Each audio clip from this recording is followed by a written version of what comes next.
Kementerian Keuangan melalui Direktorat Jenderal Perbendaharaan terus berinovasi menyempurnakan mekanisme pembayaran APBN.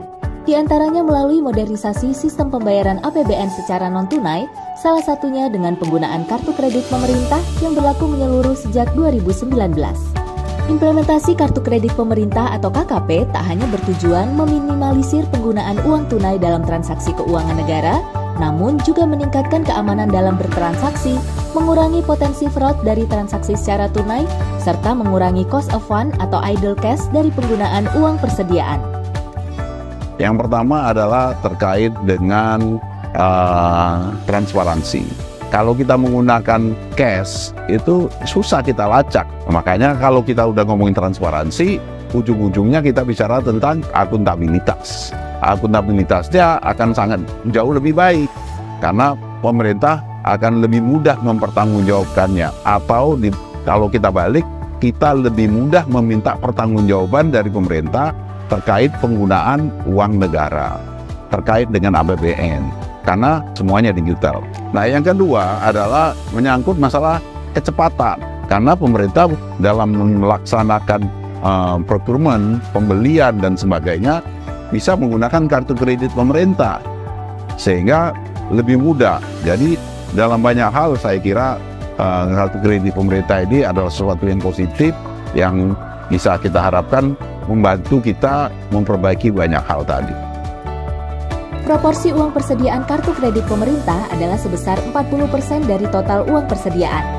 Kartu kredit pemerintah terdiri dari KKP non-domestik dan KKP domestik yang hanya boleh dipergunakan untuk keperluan belanja yang dibiayai oleh mekanisme uang persediaan, yakni belanja barang operasional serta belanja modal, dan keperluan belanja perjalanan dinas jabatan sesuai ketentuan yang berlaku. Adapun limit belanja barang operasional serta belanja modal paling banyak Rp50 juta dan belanja perjalanan dinas jabatan Rp20 juta masing-masing untuk pertama kali per kartu kredit dalam 1 bulan. Pada akhir Agustus 2022, pemerintah berkolaborasi dengan BI dan Himbara meluncurkan kartu kredit pemerintah domestik. Varian ini menggunakan skema pemrosesan domestik melalui gerbang pembayaran nasional. Di samping meningkatkan efisiensi biaya transaksi, pemanfaatan sistem GPN juga dapat mengurangi potensi ketidakamanan data dan transaksi kartu kredit, serta mendorong kemandirian nasional.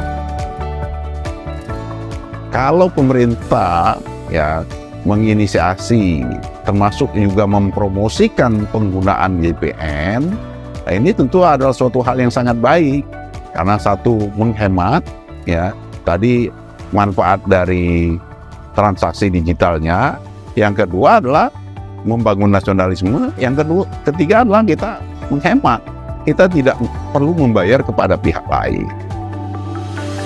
Transaksi KKP domestik via KRIS juga dapat mengerek pendapatan UMKM, mengingat jaringan merchant KRIS yang luas dan didominasi oleh UMKM. Per 2022 saja KKP domestik dapat digunakan di lebih dari 20 juta merchant KRIS di seluruh Indonesia dan akan terus bertambah.